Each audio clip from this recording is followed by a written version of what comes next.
Awesome. Hey, everybody. We're here to play Part-Time Gods. This is a game where we play regular people who have been thrust into godhood. However, usually being a god does not pay the bills. So the group that we have here are composed of Mina, the goddess of light, who is also a temp worker. We have Wade, who is a tech millionaire and also the god of cold. We have Gabriel, who is a tattoo artist and the god of travelers, and Haley, who is a YouTube influencer and the goddess of ravens. So the way that this game works mechanically, just for most of your roles, you'll see on the second page of your character sheet, you'll see skills and manifestations. Whenever you want to attempt a check, you will say what it is that you're trying to do, and then we will pick two corresponding skills, combine them, and roll those. So for instance, if you were trying to sneak through the forest, that would be a stealth plus survival roll. And then you would take that many dice. So I'm looking at Gabriel's sheet right here. So stealth is 1, survival is 0. So he's really bad at trying to hide in a forest. So you would roll 1 die, and it says there on the sheet there, 7, 8, and 9 counts as 1 success, 10 counts as 2, and then you just tell me how many successes you've gotten. A lot of the time, most things will be, I'll say it up front, like, oh, it's 1 or it's 2, that I need. If I don't say it up front, it's because I'm going to kind of gauge what you get off of whatever you roll, and, there's not really one set difficulty for that thing. So that is pretty much it. So if another example that I like to use, if you wanted to fix a computer, that would be crafts and tech. So a lot of the time too, I'll throw out a combo, and then if you have an idea of a different skill that maybe you want to, swap one out for, just pitch it at me, and then if it's cool, then yeah. Or I can say something to the effect of, yeah, but if you use that skill, I'm going to up the difficulty by 1, so it'll be slightly harder, to use that skill instead of another skill. So, but this game is very much about negotiation. The one under skills is manifestations. Now, manifestations are your divine skills. That's how you manipulate what you are the god of. So Aegis is anytime you want to use it for defensive or protection purposes. Beckon is anytime you want to banish or summon, that sort of thing. Journey is anytime you're going to use it for travel. That could be flight, that could be teleportation, it could be kind of whatever comes up in your mind, as long as it falls under whatever you're the god of. Minion is whenever you want to affect living beings with your ability to kind of charm them or bestow powers upon them, things like that. There's puppetry, which can be fine manipulation. A lot of the time, if you have a tangible, if you have a tangible dominion, sometimes it's like telekinesis, or you can direct, if it's, for instance, for Gabriel, if it's travelers, you can direct them where you want them to go, where you want them to travel, for instance. That would be puppetry. Oracle is sensory things, so you can sense things nearby, do, sense through time, all kinds of stuff. You can do all kinds of crazy stuff. Ruin is anytime you want to deal direct damage. That's what ruin is for. So that's fireballs down the street, that's ruin. That doesn't mean that using another type of manifestation won't also deal damage. But if the intent is to deal damage, then it's ruin. Shaping is shaping, like, I'm the god of frogs, I turned myself into a frog, like that's shaping. And then there's soul, which is kind of manipulating incorporeal aspects of whatever you're the god of. So that's like summoning spirits, casting illusions, things like that. So that's where soul comes in. So everybody has some levels in some manifestations. If you have a 0 in that manifestation, you cannot use your dominion for that thing. As opposed to skills, where even if you have a 0 in it, you can still try it.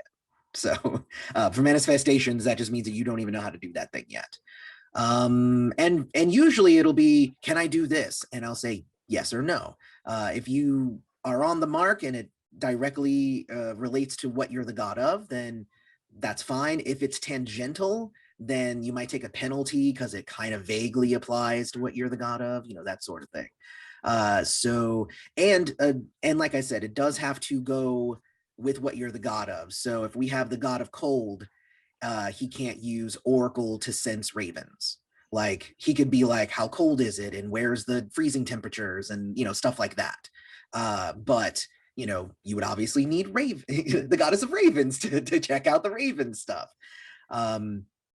A really good example that I have for that is where it becomes tangential is the god of dogs. If the god of dogs and the god of animals both wanted to summon a dog, it would be easier for the god of dogs to do it than the god of animals. Because if you just cast a simple summon, the god of animals is going to bring any animal nearby, whereas the god of dogs will do a dog. So that's an example. All right, I'll stop on that stuff now. To the left part, you'll see your blessings and your curses. Your blessings are cool, like special abilities that you have, which is great. A lot of the time, it's an additional die when you're using a specialty of some sort. Sometimes it will be an actual ability, such as Haley's Disrupt the System. So that is an actual thing. It's not just a bonus. It's you have to do something in order to affect it. So there's that. Curses. So in the middle of the table, if we were live at our table, you would have a thing in the middle of the table called the Pantheon Pool. And it starts, I didn't spell that right. And it starts with the number of players. So right now you have 4 dice in the Pantheon Pool, and it can go up to 10. These are dice that anybody can take and use to aid in using effects or to add to rolls, things like that. As long as everyone else at the table is okay with it. So that's why it's the Pantheon Pool. You guys are a Pantheon. So everybody has to be in agreement. So if you're like, I really want to deck this guy, can I use these Pantheon dice? Bren might be like, I don't want you to deck that guy. So no. So if anybody at the table says no, I don't count. I want you to use them. They do not, like storing them up and like hoarding them isn't necessarily all that great because in a regular game, you would build them up and anything you didn't use goes away and you start at 4 at the next session anyway. So it's use it because it's there. And curses is that's one way how you can replenish the Pantheon pool is by activating curses within a scene. This is essentially introducing complications into a scene for fun effect. So it's fun. So for instance, if I took, let me see, where's Mina? If we took Mina's whatever, so you could be like, all right, we're going to split up and we're going to do this and this and this and this. And Mina, you're going to go and you're going to pull that very important lever. Erica could be like, I'm going to activate whatever because she got bored on the way and decided not to do it.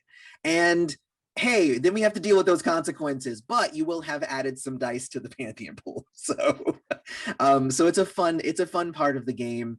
There's a lot of give and take with that.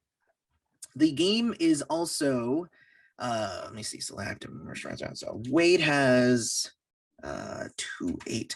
So also the game is predicated on a balance of your free time and your wealth. Wade has lots of wealth and not a lot of free time. Haley's in the middle, like has average for both. And then both Gabriel and Mina have lots of free time and almost no money. So that's how that works. The starving artist and temp worker. So go fig. Let me put those values here as well in the chat. And then we have Haley, who has 4, 5. So I'm going to put these values here and I'll keep track of them in the chat as well, just so that it's just easier for everybody. At the table, you would just have chips. I would just give you chips for both of those. Okay. So that's that. So you'll spend free time to get into a scene. Essentially, if you want to act and be active in a scene, you have to spend free time. And we will deal with what happens when you run out of free time when that comes up. Wealth needs to be spent on various things. You can also spend it to travel and whatnot. All characters have 3 fragments. You'll see those boxes on your sheet. A fragment can be spent for 3 successes on a skill, not 3 additional dice. It's 3 successes, which most of the time means you instantly will succeed. Or 2 successes if you're using divine powers. Or some abilities require you to spend a fragment, so you read those things. Sometimes you have to spend it. Truths are things that are just 100% true about your character. Sometimes those require fragments as well, but they're just things about your character. The goddess of light can always see, so she cannot be blinded by anything. So like that's just a thing. And there are mechanics behind that, but when you're making your character, you can literally just make stuff up and be like, I always do this. Cool. That's a thing that you always do. So one of my favorite examples is Orion never misses a shot with a bow and arrow. Like even if I roll no successes, you're still getting hit. I'm still going to deal 1 point of damage, like, because it's going to hit you because I'm Orion, because he doesn't miss. All right, so then everybody's got truths. Some of the characters have worshipers, some of them have relics, some of them have the other word. What's the other word? And I'm blanking on it. Vassals, yes. So some of you have vassals. Everyone has bonds. The special thing about bonds is bonds are the mortal things that kind of keep you grounded in your mortal life. So for Wade, he has his business, his office. He has a server farm, which is actually where he hangs out more, being the god of cold and whatnot. And he's got Cynthia, who works for the Order of Mescanet. I think we're going to leave theologies on the table, unless you guys have specific questions about those. We'll leave those on the table. And health, and so physical damage and mental damage are tracked separately. We'll deal with that later. And then at the bottom of the sheet, you have your initiative, strength, and movement. So for the things like for your bonds, your vassals, and your worshipers, you'll see that they have boxes just like anything. And that is, you can use them so you can strain your relationship with them to make them go do something for you. So if at any point you're like, oh, I want to send my worshipers out to do this, then you can do that by straining that relationship. I think that's everything. Do you guys have any questions? I got through that pretty quickly, actually. No questions? So my vassal, it's a big Yes. dog. Yes. Is it always there? Or do I like summon it? You would say whether you want it to be in a scene with you. Okay. And literally it can just hang out for for free. You can just say like, Calyx there, and he'll just be like there. But the moment that you want to direct him and tell him to do things, then you have to strain the relationship. Checkbox. Okay. Yes. Okay. Otherwise he's just hanging out. So big dog. Okay. He's just well, and he usually when I run this, he can cloak himself and look kind of like a golden retriever, but he's actually like a giant dire wolf. So he's actually a big thing. Okay, so the adventure that I'm going to run this evening, if nobody has any questions, is going to be called Fear Itself. Oh, Jonathan, you have a question. Yeah. What happens if we fully strain the relationship? Like if we check off all the boxes? If you fully strain the relationship and do not heal it before straining it again, it will drop by a level. Okay. So instead of having 3 boxes, it'll drop down to 2. If you do that to the point where it goes down and it's just 0 levels, then you have destroyed that relationship entirely. And there's a lot of like emotional consequences to that, called failings. For instance, Haley begins play with a failing. She has lots of hatred, and that allows her to deal extra damage, which is great, but like she can't control her temper sometimes. So yeah, and that's a lot of those things are a consequence of you cutting your moral life out of your existence in pursuit of godhood, essentially. Cool? That's a sufficient answer? Okay, cool. All right. All right. So tell me, what is Wade doing at 1:30 a.m. on a Saturday? Sleeping. Sleeping? Yeah.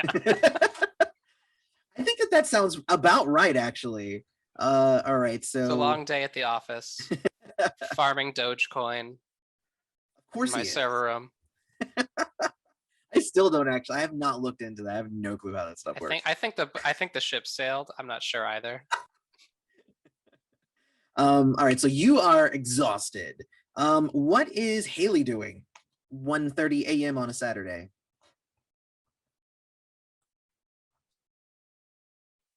Sorry, struggled to find the unmute. Haley she's probably, it's a Saturday. So Honestly, it's 1:30 on Saturday. So like you're up from Friday, but it's late. probably honestly out, trying to Okay. be like at a club, I would guess. Okay. Um, At a club. yeah, Love meeting it. some fans. I love it. What do you think Gabriel is doing at 1:30 a.m. on a Saturday morning? I'm gonna assume probably hanging out with Samantha and working on a new piece of art. Okay. So he's like up, he's doing like an all-nighter. Yeah. Yeah, I love it. How is Sam helping you with that? I don't know. She's probably just sleeping in the other room while he's doing some nice art. Maybe using her as inspiration. Who knows? Ooh, I like that. I like that. And what do you think Mina's doing at 1:30 a.m. on a Saturday?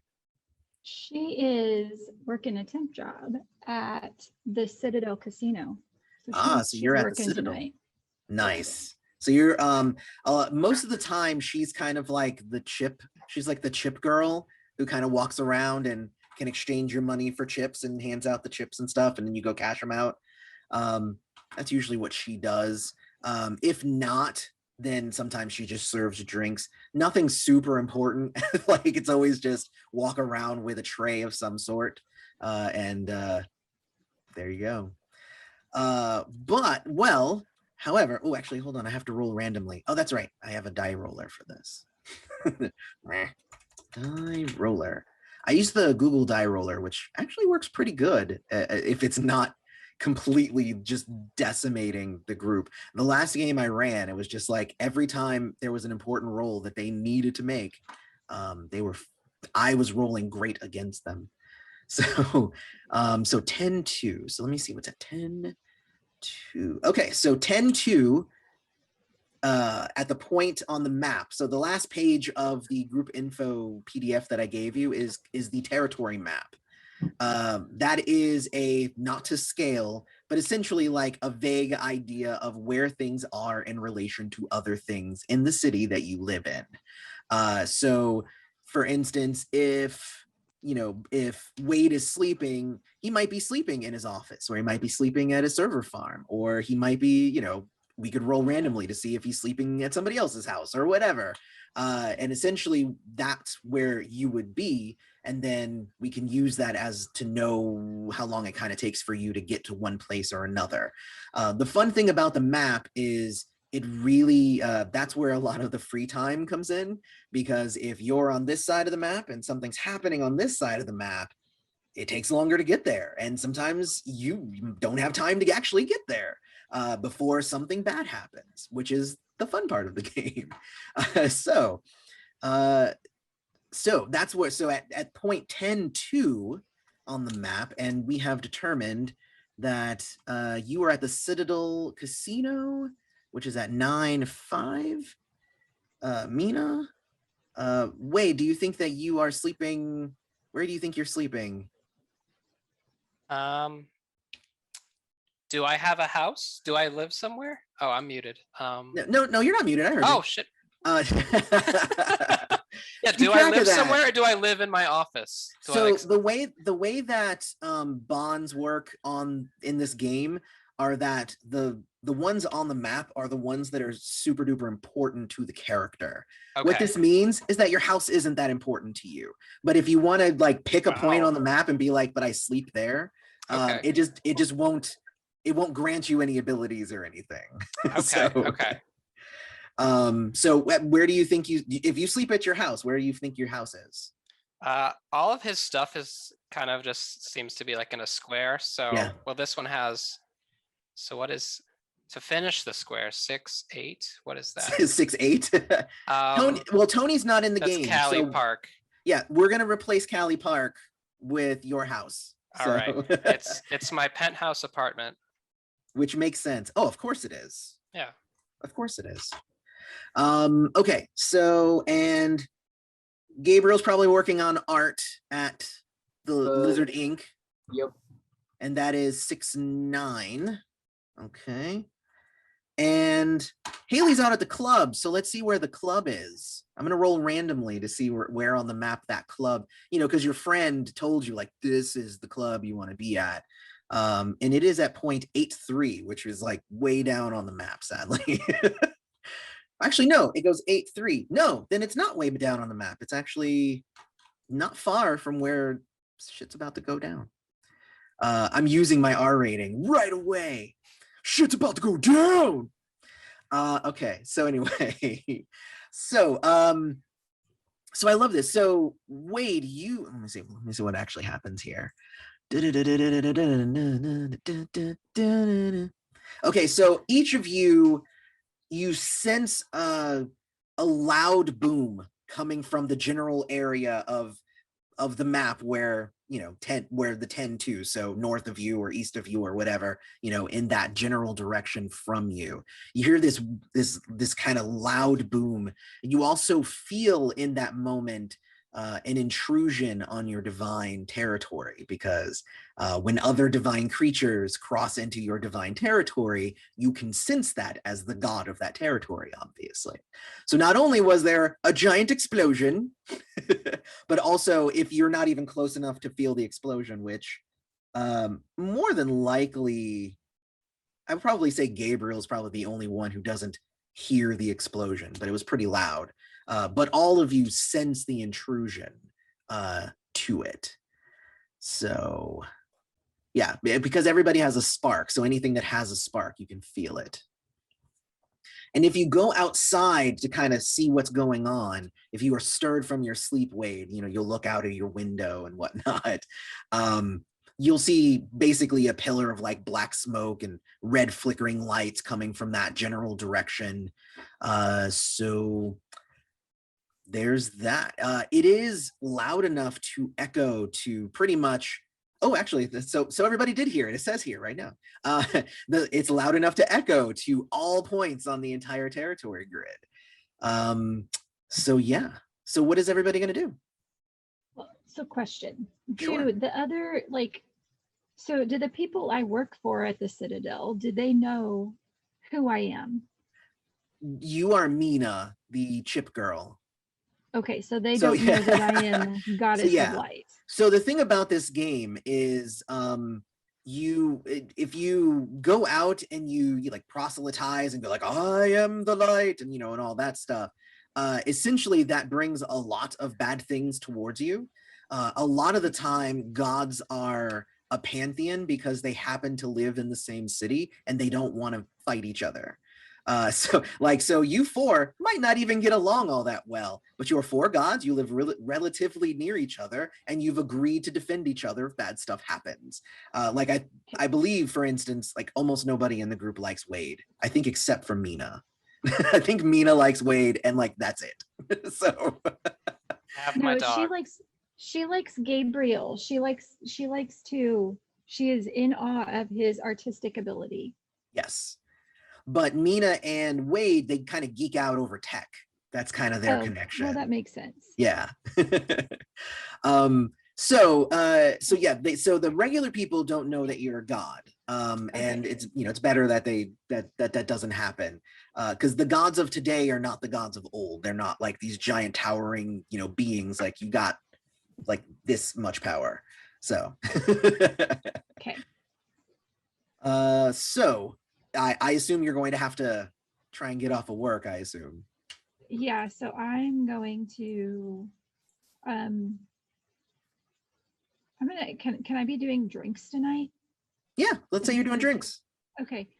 So while I'm at the bar, get this, trying to get an order, I'm gonna have this feeling, and I am going to start like dry heaving a little bit maybe, and like I need to go home or I'm gonna puke all over all of this stuff. Oh, I love it. So I'm looking at your skills. So what I would make you do here is I would have you do a perform, which is what you're doing, plus deception, which would net you 2 dice for that. And they're tens, right? So 2d10s. You roll 2d10s, correct. Okay. And a 7, 8, 9 is 1 success. 10 equals 2 successes. Okay, I got a 5 and a 6. So that would be no successes. So here's how you can augment that roll if you want to. 1, Pantheon dice. You can say, oh, do you guys mind if I take a die or two? Great. Then they can say yes. If you spend free time, for instance, like essentially you're taking extra time to do the thing, then you can get 2 additional dice per free time that you spend. The other option would be to spend a fragment, which obviously would get you 3 successes without even a thought.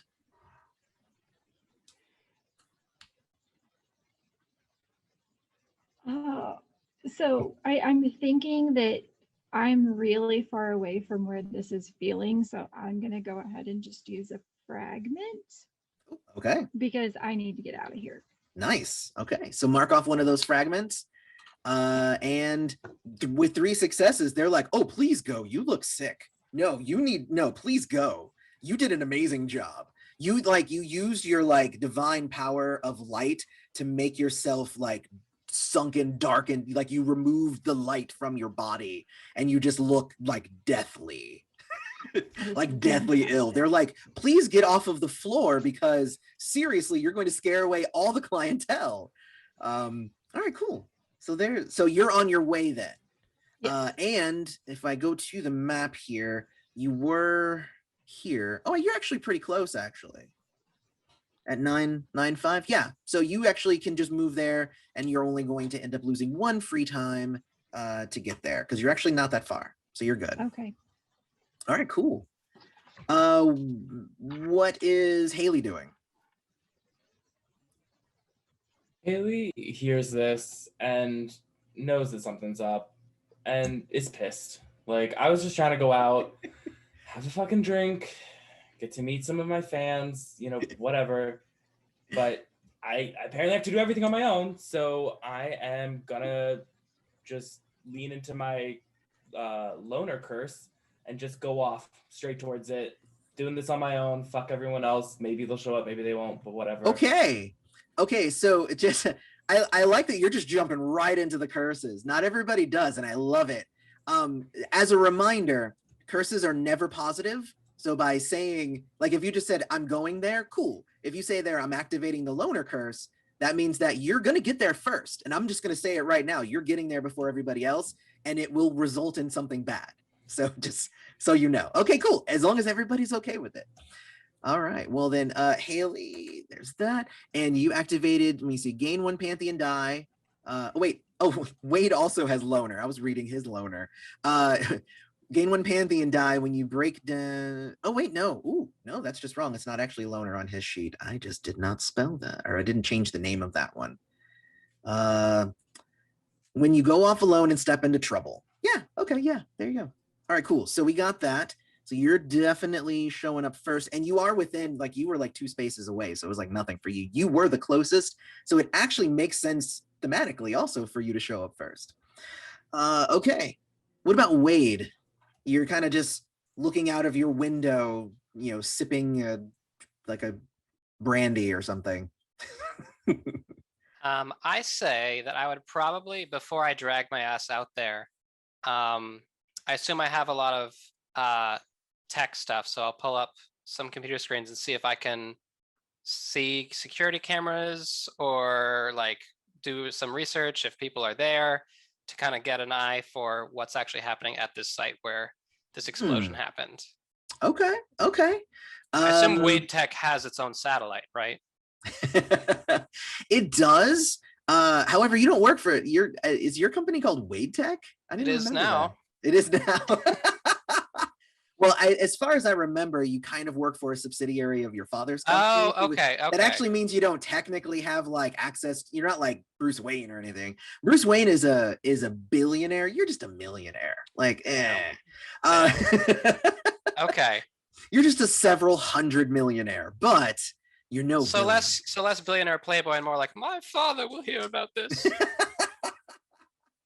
Okay. Well, I mean, you could definitely starting to get a feel for it. You could try a tech roll. You could try a tech roll to maybe, you know, tap into some computers and stuff there. I think you are not close to like be able to tell exactly what happened, but even just looking out of your window, like there's, you know, it's definitely it's a crap show down there. Like you can definitely see there's ambulances and stuff and police Okay. all heading in that direction. Like it's a big deal whatever's happening there.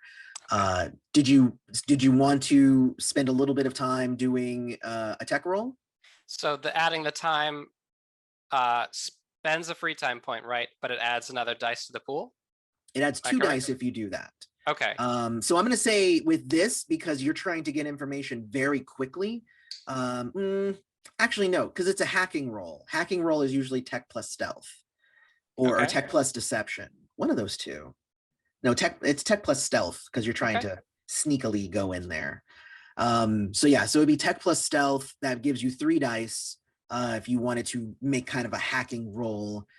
I almost wanted to make it speed because you're trying to do it like right now before things happen, but I think stealth still works the best. Okay. All right. So then, and then you, so I'm not taking my time. I'm trying to do this quite fast. So I'll just use the 3 dice. I have a single success. 1 success. I don't think that's enough to hack into like the city's computers.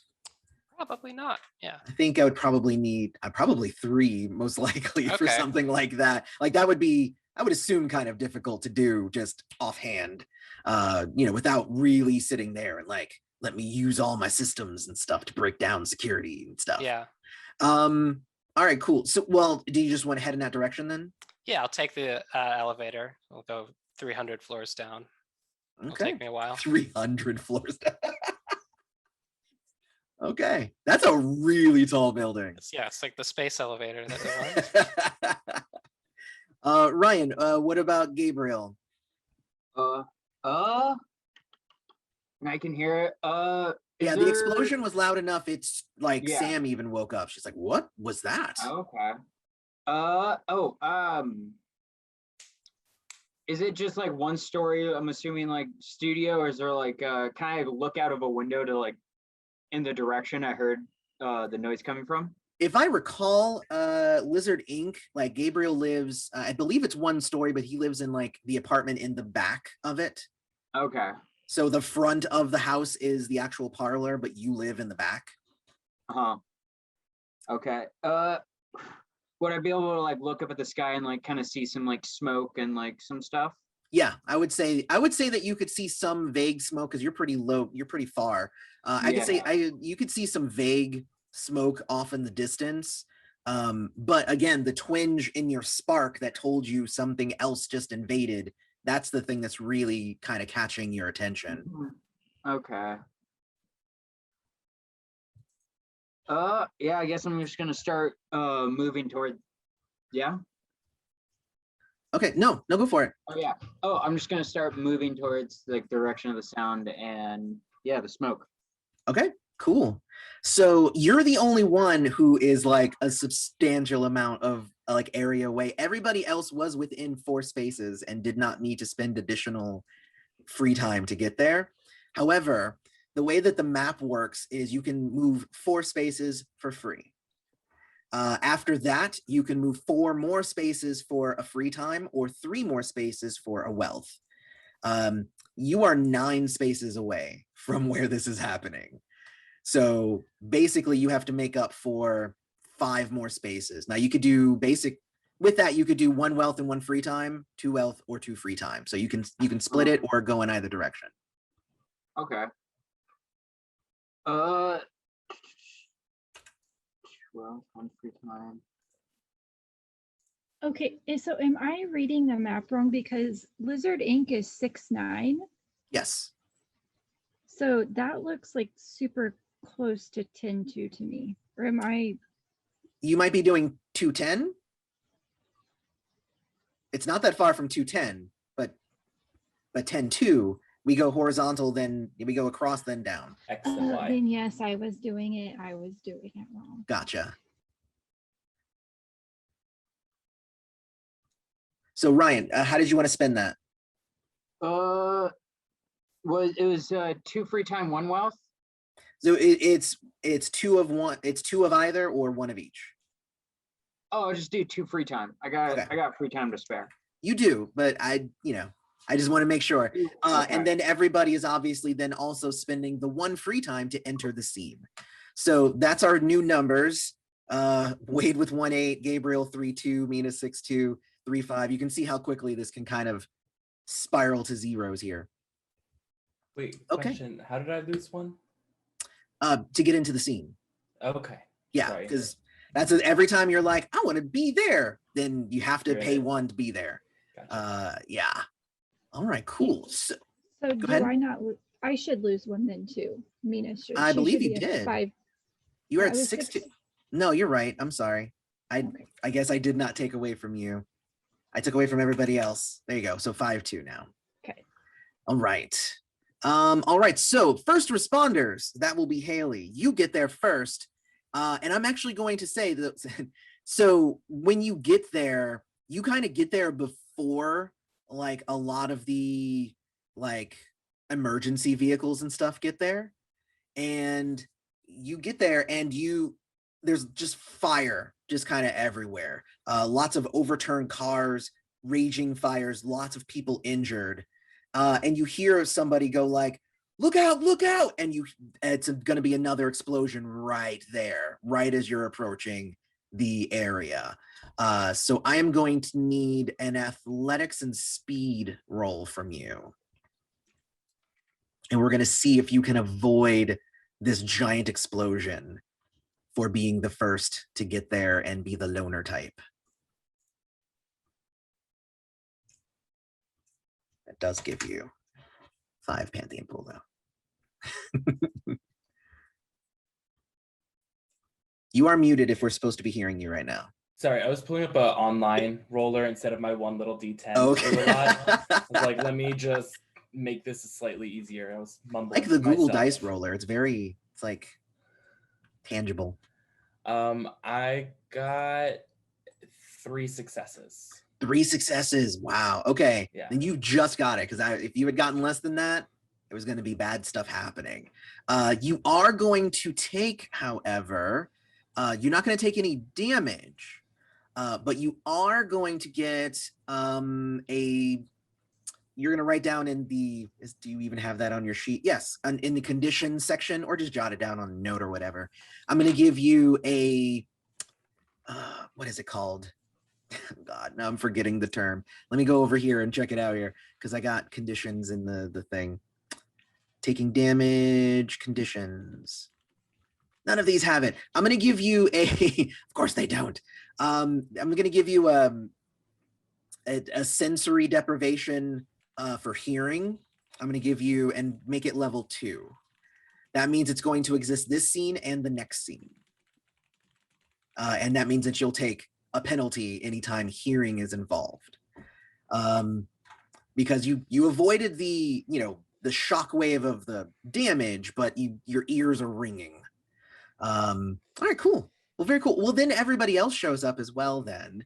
When that happened, your ears were ringing, you kind of like walked away and tried to find a place where you could like recover a bit. But there are still, fires raging in the area that could endanger a lot of people.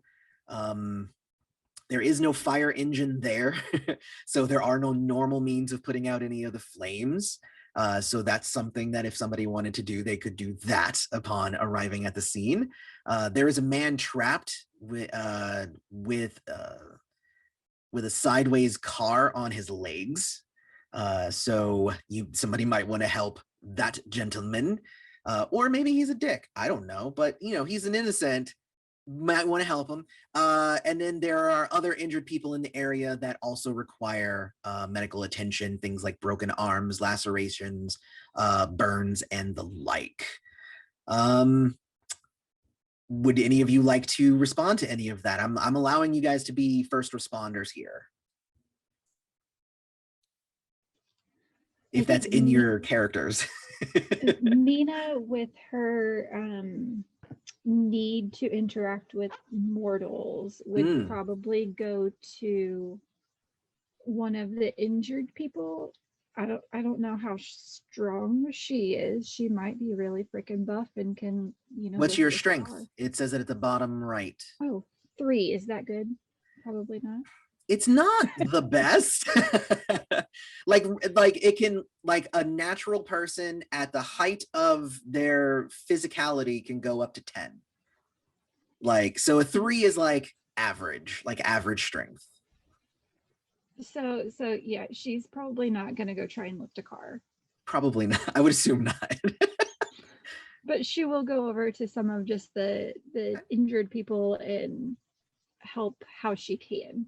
Okay. What does everybody else want to do? Haley is gonna take this as an opportunity to build her platform. She has a relic that's her special phone. It's an enchanted cell phone that can levitate in order to get the best shot. So I'm just gonna kind of like send that floating zoomed in so no one can actually see where it's hiding. And just start like go helping people and talking, oh my God, are you okay? Oh, I love it. What happened? I That's what love Haley's it. doing. No, that's amazing. All right, so both of you two are kind of helping generally some of the injured people in the area.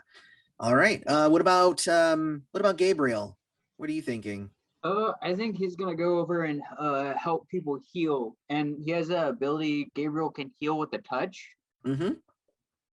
Yeah, I'm gonna start doing that, healing people Okay. with touch. All right, cool. So you're gonna all right, so you're gonna do that, and Wade. So the building's still on fire, right? There's lots of fires kind of around in the area. Okay, I would like to use my powers of the north winds to cool things down and try and put out some of these fires. I love it. All right, so let's do that roll first. Let me go to Wade real quick. Let's see. So if I'm looking here, you have beckon, you have puppetry. That's probably you could do shaping as well. That could work. So ruin is only damage, right? Like I couldn't use it to make ruin this is stronger? ruin is if the intent is damage. Okay. So if you're like, I'm going to freeze this thing to kill it, then that's ruin. Okay. Probably for this, since you're trying to banish and I would say probably beckon. Okay. Most likely, you're trying to summon cold in the area to make the flames go down. Okay. And we'll say, let me see, what skill would that be? Let's say discipline and beckon. I like that. So that gives me 5. All right.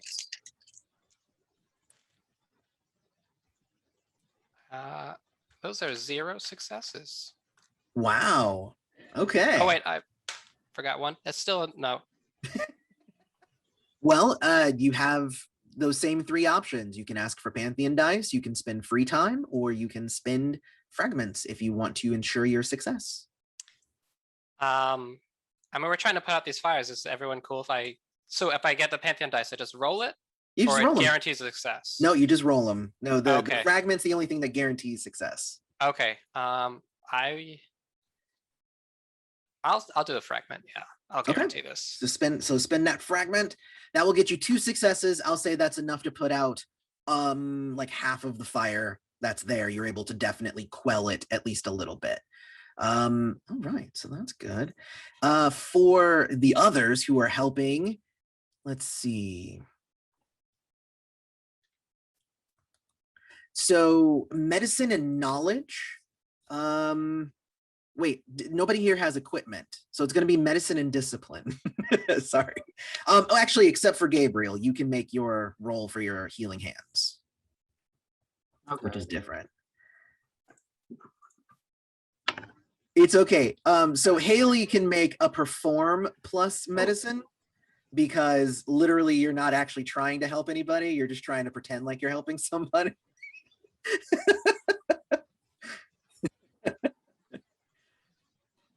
And then tell me how many successes you get. So if I rolled 2 7s, I got 2 successes. That would be correct? 2 successes. Correct. Yes, I got 2 successes. Okay. 4 successes to pretend to help. I love it. I'll share my screen. I got 4. A 10, Well, 8, no, and 8. I am a trustful GM. Again, the way that this automatic die roller works, sometimes you also have to trust that sometimes I'll get 11 successes, and it sucks, but it happens. Go ahead, Ryan. 3 successes. I got a 10. Nice. All right, so you got 3 successes. I'm gonna say you're able to heal 3 people immediately. Like normally that would be 3 damage you healed on a single target, but we're talking generally here, so you're just going like healing hands, healing hands, healing hands. That does cost you a fragment though, so don't forget to spend that. Okay, and then Haley also pretends to do it, but is not necessarily helping all that much. All right, cool. Well, you guys were first responders. You guys show up. You were able to quell some of the terribleness of the scene, which is nice of you. Nice of most of you. And, but then obviously the fire truck and the police and, all that stuff, they start showing up. They actually do start kind of, setting the tape and trying to get people to push. So they do kind of get you like, thank you for your help, but you need to move back. We need to move back. Very authoritative.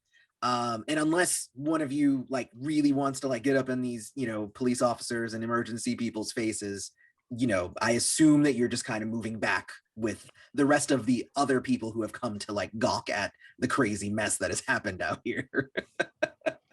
But now that you are there, if you want to make a perception and intuition roll, you can kind of get an even better kind of bearing of what maybe happened here or whatnot, because in the moment you were very much about helping the people. Now you can kind of take a step back and you can kind of evaluate the scene. So perception and intuition is the role that I'm looking for. Could my doggo help me with his powerful nose? If you want him to, all you have to do is strain that relationship, and he'll add 2 dice to your roll because he's a level 2. Oh, the poor baby. That does mean that if you have a level 5 vassal and you strain the relationship, he's adding 5 dice to something that he's helping with. Like, it's really awesome. So. And then the strain relationships, after we go to work, it resets that, or is that the whole session? No. Going to work is a completely different thing. We'll deal with that when we get to it, though. Okay. Yeah, I'll have the doggo help me. Okay. So Alec. I like him. It was intuition and what? Perception. Perception? Okay. I got a critical success. And then for doggo. So just the critical success. These dice are terrible. What is a critical success? That's the 10, right? Oh, so 7, 8, and 9 is 1 success. 10 is 2 successes. Okay, so then just 2 successes. So you got 2 successes. Okay, that's fair. Ryan, what did Gabriel get? 4 successes. 4 Wow. Okay. Yeah, rolling the crest low. Share. What were you gonna say, Erica? I rolled 4 10s, so I got 8. No, you did not. That's crazy. 10, 4 dice 10, with 4 10. 10s. No, I believe you. I rolled 6. I rolled 6 dice. Oh, okay, but 4 of them. Gosh, that's crazy. Yes. All right. Well, so how you add to the Pantheon Pool? I forgot to actually say. You add to the Pantheon Pool by activating curses, rolling very poorly, or rolling very well. So you have now an additional die in the Pantheon Pool for that amazing roll that you just did there. So who got 2 successes? You got 2 successes. So with 2 successes, but who got 0? It was Haley that got 0. Look, I'd like to just say Haley's reviewing the footage that she got. She's busy starting editing, so yeah, I don't know what you filter. expect of her. Everyone else is here. They can step up. I already got here first. I mean, technically, I probably should have given you the penalty anyway for like you're not even hearing things right and stuff. So essentially, with no successes, the chaos in the scene is just simply too much for you, and you're not able to focus, or you are focused on something else. You're already doing the editing. With 2 successes, you are able to notice that there are vehicles turned over in the area that are in position. You notice that the vehicles turned over in the area were in those positions before the explosion. The blast marks, because the blast marks on the newly exposed side of the vehicles. And you can also see other overturned vehicles outside of the blast zone. So there's turned over vehicles that don't even have any scorch marks on them. So it wasn't the explosion that caused these cars. All right. Now, those of you who got 1,000,000 successes, or 4, it only goes up to 4, but essentially the two of you are going to get the same information. Essentially, you glimpse for a split second what appears to be an inhumanly large red eye fading into the nearby shadows that was watching you or was watching the area. If you kind of are like, what the hell? And you go check that area, you find nothing there, but you feel a cold shiver down your spine. Sorry. No, hey, and both of you need to make a discipline plus empathy roll and tell me how many successes you receive.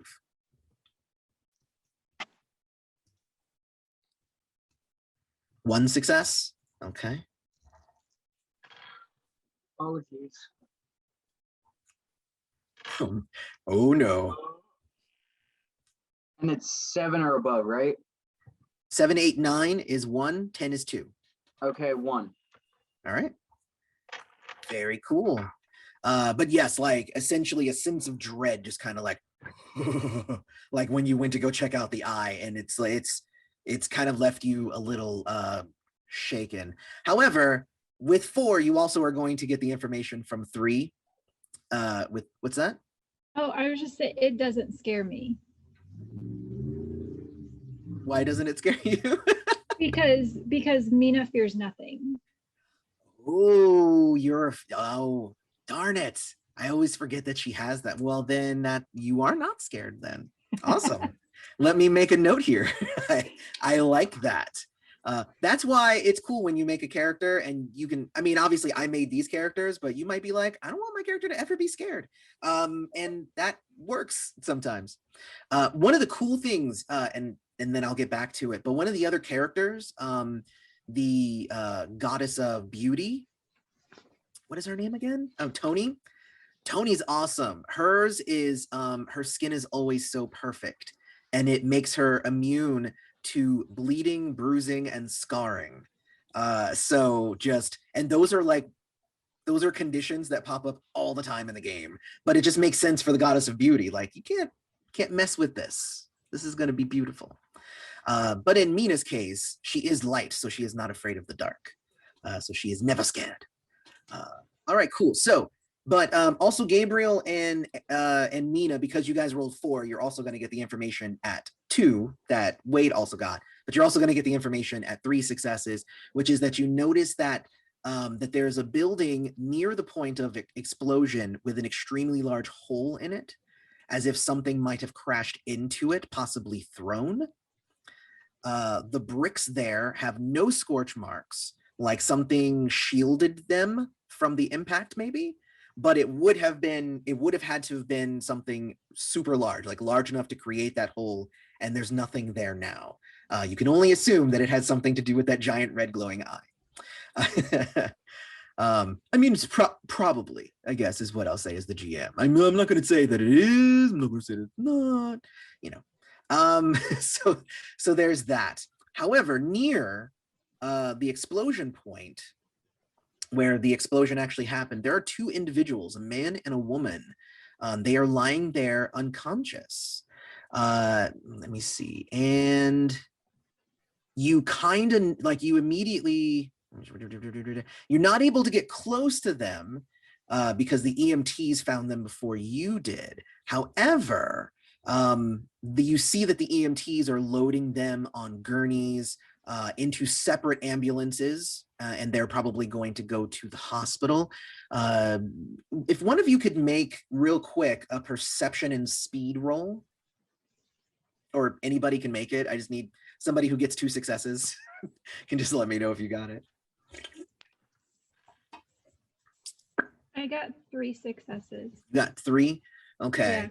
Yeah. If you got 3, I'm going to say that you noticed that there were 2 handguns near them that have been collected by they were being collected by the cops as their bodies. So like you saw it as they were kind of getting it. But you also noticed that the metal on those guns were warped and partially melted. All right.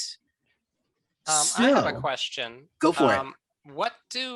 What does Wade or any of us know about the things that were mentioned in the backstory, the outsiders? Do we know about them at all? Or is that just meta knowledge that we've never encountered this at all? No, I mean, you definitely know about outsiders. Okay. I mean, especially Wade, because you hang out with one.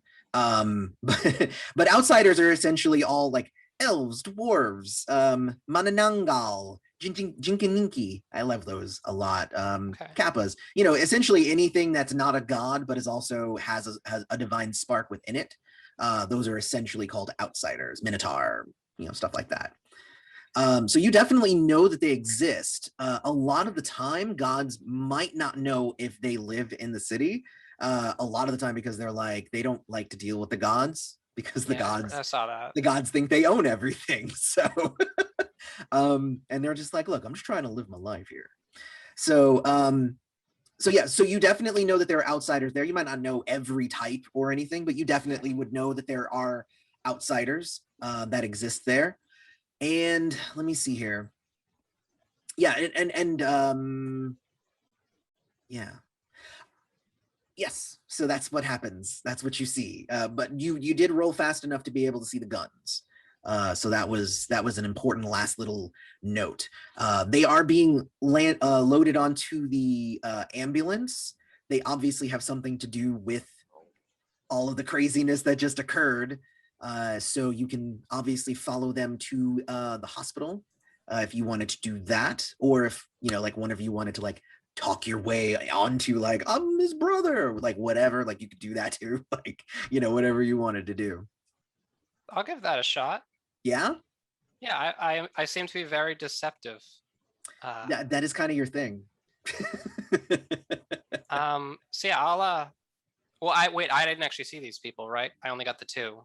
You saw the people. Oh, okay. You just didn't catch the detail with the guns. Okay. Yeah, I'll like strut on up to one of these ambulances and say, I'm getting on board. This is one of my employees here. I need to make sure they're safe. Okay. Obviously, due to kind of the nature of the scene, you can tell that they're a little suspicious.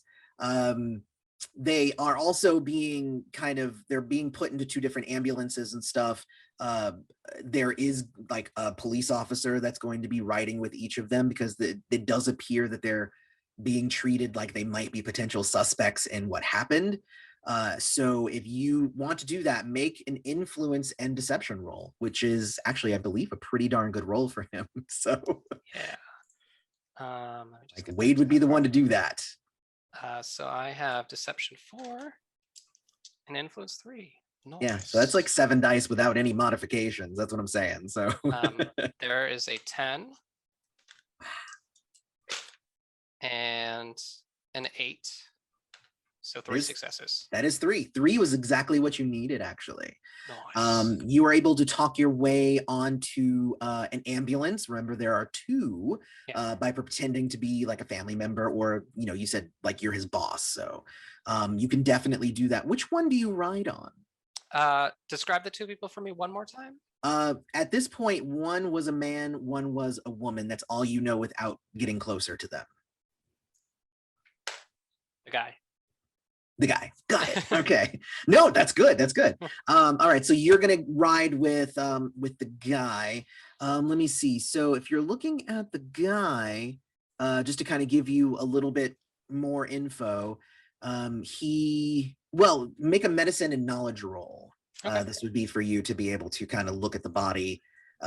He remains quiet and unconscious the whole time. You know, he's not dead, but his vitals are okay and whatnot, but he's just very much unconscious, excuse me. Okay. So that's a 7 and a 9. A 7 and a 9. So that's 2 successes. Yeah, 2. I do need 3 for this one. If you want the information, can I but it's learn. Do I know that before I fail? Well, I'm just letting you know. Like, Okay. yeah, I mean, honestly, I would say like, oh, you didn't make it, so you need another success. So I'll free do the time, Fates Pantheon compliance dice, thing. you know, what's that? I'll do Fates compliance. I'll take a damage because I demand perfection in all things I do. Oh, To nice. reroll this failure. Oh, it's a 9. There you go. Fate's compliance in action. So I I love took it. a damage. So yeah, so you, and the way you take damage, you can take it to either health or psyche, whichever one you want. It stressed me out to my psyche. Right. Like if you take it to psyche, you're just like, oh, this is so stressful. By looking at his body, you can see that there are lots of self-inflicted wounds on his body. And the reason why I made you roll is because you might just see wounds. They are you can tell that they are self-inflicted. There aren't any attempts to wake him up do fail automatically, even by divine means. I say that in the write-up here. But yeah, so but you do notice his body has a lot of self-inflicted wounds. Cuts, burns, bruises. Like cuts. Okay, cuts. Let me see. More than likely cuts. Cuts. I would say cuts and burns. Let's split the difference. Okay. It's both. Okay. Probably mostly burns. All right, we'll go with that. I'll stop elaborating more. All right, so the rest of you guys, I assume, are just going to go to wherever the hospital is. And let's see where the hospital is. I'm going to roll randomly. So the way that the map works is that the only important static things are the things that you guys put on the board. So that, you know, the point of 10-2 being the explosion, if I roll 10-2 again later on, it can be the Walmart. Like, it doesn't matter because it's not a super important thing to your guys' territory and whatnot. So I roll randomly for stuff. So 3-3 is where the hospital will be. So let's see where we end up there. So if we start at 10-2, we go, let's see, 1, 2, 3, 4, 5, 6, 7. So it is 7 spaces. So you can move 4 for free, which means you're going to have to spend not only the free time to get into the next scene, but also either an additional wealth or free time in order to travel that additional distance, except for Wade. Wade won't have to do that. He talked himself onto the ambulance. The ambulance moves very fast. So you are not traveling on your own accord. So you do not have to do that. You are just spending the 1 free time. Okay. How is everybody else going to spend your points? So it's either 1 wealth or 1 additional free time to get into the scene. I'll do an additional free time. Additional free time for Mina. Yeah, free time. Free time as well for Game. I'll do well. I'll get an Uber XL. And do that's essentially what it is, exactly. For myself, no one else can come. So if you see there, we now have Wade at 0-8, Gabriel 1-2, Mina 3-2, Haley 2-1. So not 2-1. You only spent 2. I'm sorry, 2. Yeah, I'm sorry, it's 2-4. Excuse me. I was subtracting 1 and just put 1 instead. Wait, I think I have 3 free time because I used 2 to get there to 4. Yeah. So everybody's spending 1 to get into the scene, and then you just Oh. spent an additional 1 as well for the additional travel that was required. Okay. Yeah. So that's why you spent 2 to get into the next scene. Okay. All right. So that's where everybody is. We're agreed. Those numbers look okay. All right, cool. Now we are at point 3-3 on the map. We are at the hospital. So seeing as we are an hour in, I'm going to describe the scene, and I'm going to, instead of asking you, what do you do? I'm just going to throw out a bunch of options and see which ones you guys want to bite at. Normally I would be like, I'd let you meander around and do whatever you felt like. So the hospital is even more chaotic than the explosion site, filling quickly with the victims from the terrible event and combining that with normal early Saturday morning injuries in the ER. The staff is keeping their cool, but could be overwhelmed soon if this keeps up. So when the 2 ambulances arrive, the staff puts them into separate emergency waiting rooms with police escorts posted at each of their doors. Wade is, of course, allowed in, like, so you're allowed to kind of back to the area, but you've also been told to please don't leave the premises, because as soon as we have a detective will be showing up to probably interview you, since you did state that you knew the people involved. So please don't leave the building. We'll have somebody come and talk with you later. So yeah, there you go. That's where we're at. So with all the commotion, no one's really paying that close attention to like random people coming into the hospital, is because everybody's kind of crazy right now. So if you had, well, if you were like doctors and stuff, it would be much easier. We had, that's definitely not you guys. Definitely not the tattoo artist, the temp worker, and the influencer. You guys you could be like the movie Disorderlies if you guys tried. But there are a few options on how you can gather some information about the two trespassing people. And I forgot, Wade, when you got close, because nobody else got close, when you got close to the guy in the ambulance, he was a god. Gods can kind of sense each other when they get close, kind of like Highlanders. So like immortals from the Highlander universe, they're not actually all Highlanders. So you can talk to some of the nurses. You can eavesdrop on the police, which would probably be the easiest for Wade to do, because you're kind of set up there. So you can talk to nurses, you can eavesdrop on the police, you could swipe medical reports. So you could also do that. You could try to break into or sneak into the hospital rooms. There's lots of options there, and lots of options meaning those 4 options that are actually written here. Each of them will get you different information. Some of it overlaps, but there's different things you can learn from different parts. And we're restricted to those 4 options right now? Those are the 4 that are written in the adventure. But we can... but you can make up your own too, yeah, if you want. Okay. So can I start a group chat with all of us? Because I assume we all know each other at this point. Yeah, you guys are a Pantheon. You just respond to the one that already exists. So I just want to ask Wade, what do you know?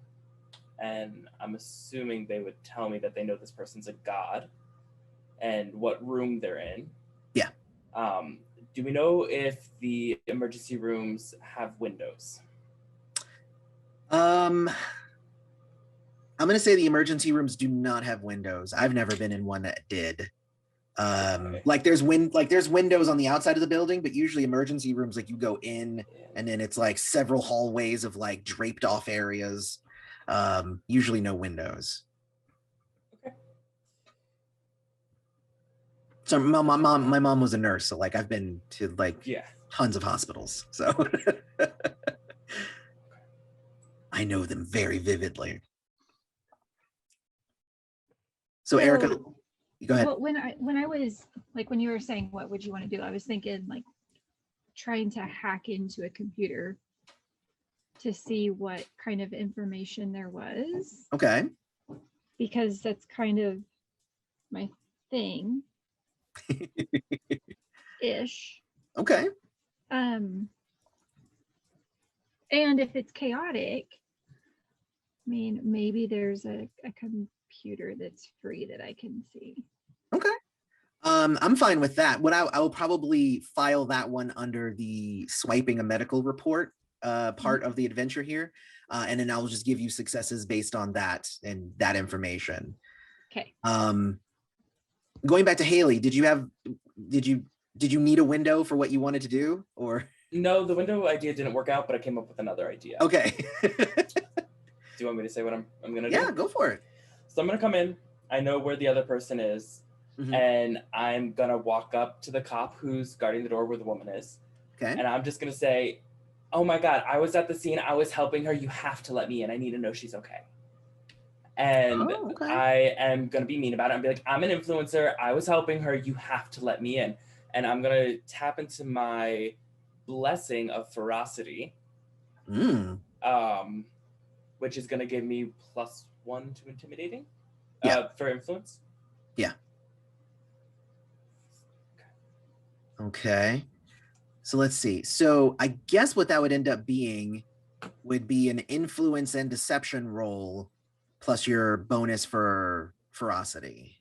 It's a 3, so 6. Is the door open? Oh no, the door's closed. No, it's closed. Is there a window to it? I'm gonna say No, No windows. Okay. no, Okay. no. They don't believe these are Geth. This is a Geth hospital. For anybody who plays Mass Effect, that's a funny joke if you play Mass Effect. So I got 3 successes. 3 successes. Yes. All right. Oh, hey, look at that. The actual roll was influence plus deception, so it works out. So this is the hospital rooms portion. So just to describe it, anybody trying to get in, it's going to be a hard sell. Like just because it's police guarded and whatnot. They're under strict orders not to allow anyone in, except for the doctor. But obviously you can use power. Okay, so once inside the room, which room did you go to? Did you go to? I went to the woman's room. Okay, so you went to the woman's room. Okay. Did I get in? Yes, with a 3. Hold on, let me see here. Oh, actually, yes. So I'm gonna say yes, you do. Okay. You do get in. They were convinced in the moment, and you probably don't have long before something else happens, but they were convinced in the moment and they let you in because you were that convincing. Okay, so I want to look at my what's it called? My truth. So the truth is the goddess sees who you truly are. So I'm going to spend 1 fragment to sense the presence of divine power in the area, see ghosts and spirits, and see the true faces of outsiders who take other guises. Love it. I'm gonna look at this woman because I already know the guy is a god. Yes, and and she's also a god. When you approach her bed, you can tell that her spark is weak, so she might be dying or something to that effect. Let me see. When you look at her with those eyes, because they essentially, when you use that on another god, they become kind of the embodiment of whatever their dominion is. Beautiful. So let me see. I have to look up what she is the goddess of again, because of course I forgot. While this is happening, I'm gonna take my phone out. I'm gonna snap a picture of her so we know what she looks like. Okay, you can definitely do that. Cool. Did I just seriously not write this correctly? Why don't I have what there? She's the god of something. She is the god of something. What is she the god of? Because I need to know. I thought I had it really nicely written here, and apparently it's not. So you sense that she is divine, definitely. Make it up. But it's something, and it's important to the thing. It's important to the story. It's important to the thing. Yeah, that's it's the goddess of forgetfulness. I'm gonna say that for now. I'm gonna say that you definitely sense what she is the god of, and you will obviously know what it is when I get to that part of the thing. All right, so you're inside and you look at her.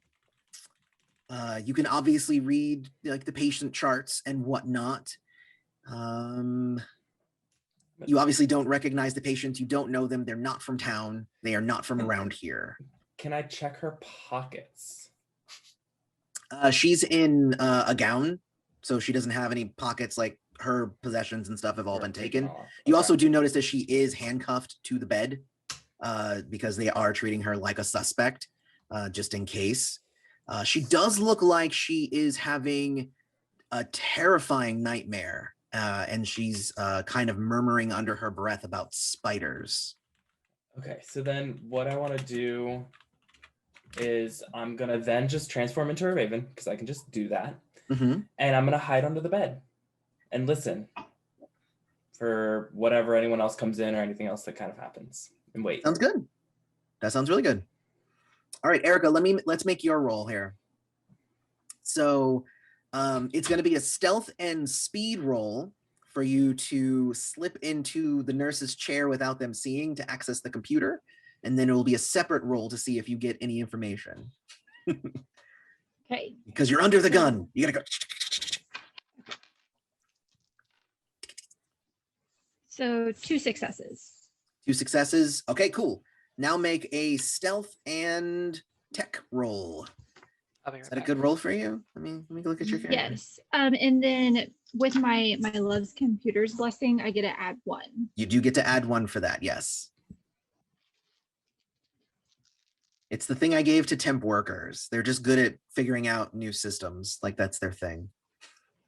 This is the saddest roll ever. I got 2 out of 7. 2 is what successes. you, let me see. I don't know why, but my acrobat is like freezing on me. That's very annoying. I'm gonna optimize my memory real quick. Okay, cool. So I keep Okay. wanting the luck point. Like to D&D luck point. D&D luck point, exactly. Well, that's what Reroll fragments this. essentially are. You know, they're That's like, true. you're like, Yeah. bam, I did that.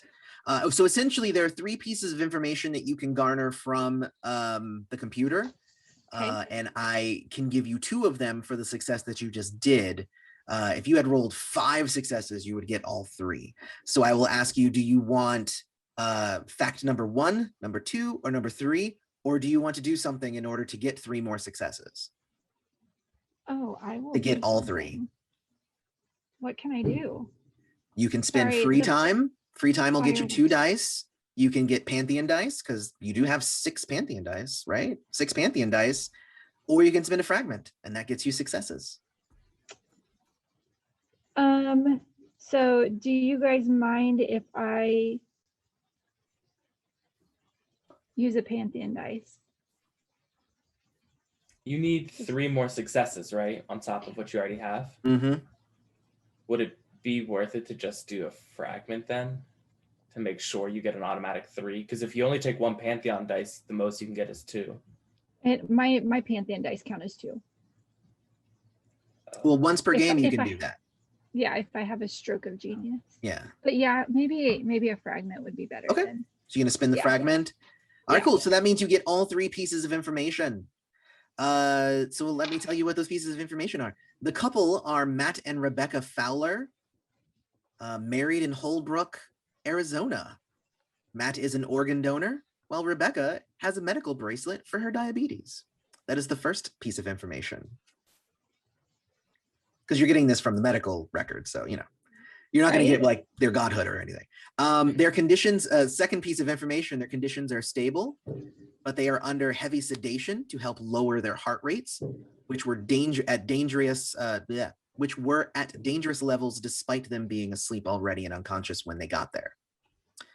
So that's the second one. The third one is that Rebecca's arm shows signs of drug use, though there were no drugs in her system when she arrived. The chart calls for a number of blood tests to see how they may interact with her diabetes. Okay. And essentially, you also find an additional note in the system that says Matt's the man. Matt's wounded. That talks about Matt's wounded arm. While at first glance appears that there is a bullet wound, there are also no traces of bullet fragments. So there you go. So that is what you get from there. And you're Raven hanging out under the bed at the moment. And something will happen, but I want to see what the others want to do first. All right, so Wade and Gabriel. The other 2 things that have not been explored is talking to the nurses and eavesdropping on police, if we wanted to hit those things. I mean, I'm already set up to just listen to what the police are chatting about, so Kinda. I'll tackle that. All right. So eavesdropping on the police. Now it says here it would be a perform plus stealth roll because you basically would be like, I'm just around and there's no reason to be concerned. But in this case, I'm gonna change it to perception and stealth. Okay. Because now you're not pretending to be in the area. Now you're in the area, but you have to like, how easy am I listening to this? Which is good that Haley's not trying to do this one. She'd be like, huh? What'd you say? So perception and stealth. Perception, stealth, and you need 2 successes. Okay. Or 5 if you want all of the information, obviously. Good thing I only have 3 dice to get 5. There's ways to do it. This game is very liberal with its bonus dice. And also blessings, are those one-time uses? Oh no, blessings you can do as much as you want. Okay, so I got a 10. Nice. And then 2 failures. So can I use face compliance twice? You can use fate's compliance twice. That would deal you 2 damage to re-roll those 2 dice, Okay. or Pantheon dice, or or free time. You don't have any of that, Yeah. or fragments. So those Busy are your guy. options. I will take 2 damage. Okay, I'll do 1 to my psych, 1 to my health. there you I'll go. reroll these. They failed both again. Oh no, So I have 2 successes. fate sucks. Yeah, it does. How many Pantheon dice do we have? 6 Gang? at the moment. 6. Can I steal one? Yeah, go What for do you it. think, gang? Go for it. All right. Caw. I used it poorly. I got a failure. It's not my night. It sounds like it might not be. Yeah. Don't trust you with our resources. Uh, I'll invest them into Bitcoin and it'll tank. yes. Right it to the moon. All right. So do you want to spend a fragment, or are we just going to leave it at the 2 successes? Sure. You know what? Yeah, I'll spend the fragment. I'll have 1 left. Okay. Sounds good. Save it for the boss fight. All right. So the 3 pieces of information that you receive are that the 2 are wanted for arson relating to a bar in Arizona where 3 people died. You kind of just hear them talking about that.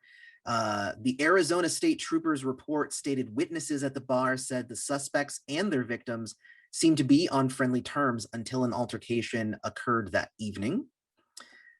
And then the 3rd piece of standard information, and then there's going to be an extra thing.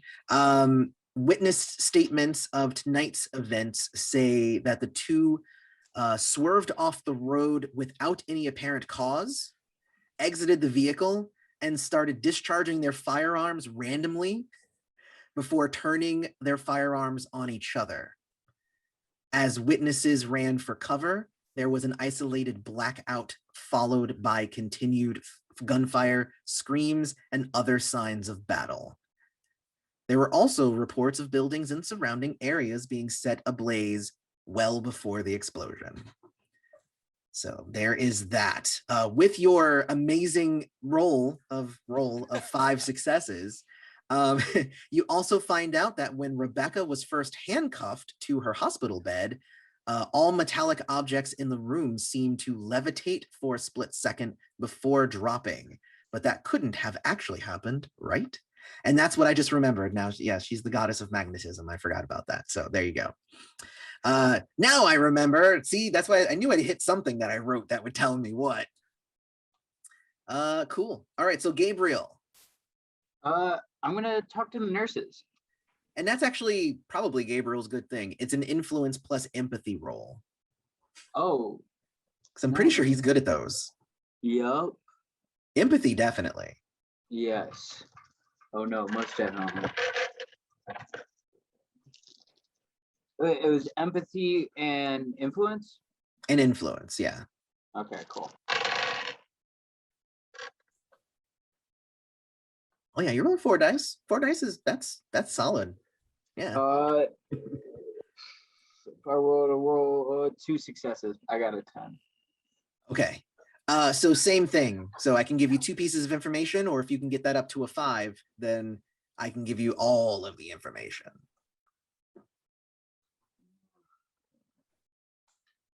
Yeah, I'll use a fragment. All right, cool. All right, so the information you get, same information. The man and woman are Matt and Rebecca Fowler. It seems that they were in some kind of trouble with the law in Arizona, because I have to give you different information. The nurses aren't going to know all the details. There was something that went down in Arizona, hence the police presence, and they're suspects in the explosion. Oh my God.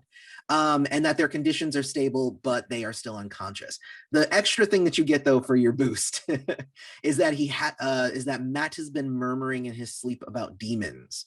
Rebecca's been murmuring in her sleep about spiders. This occurs regardless of how much sedatives they've been given.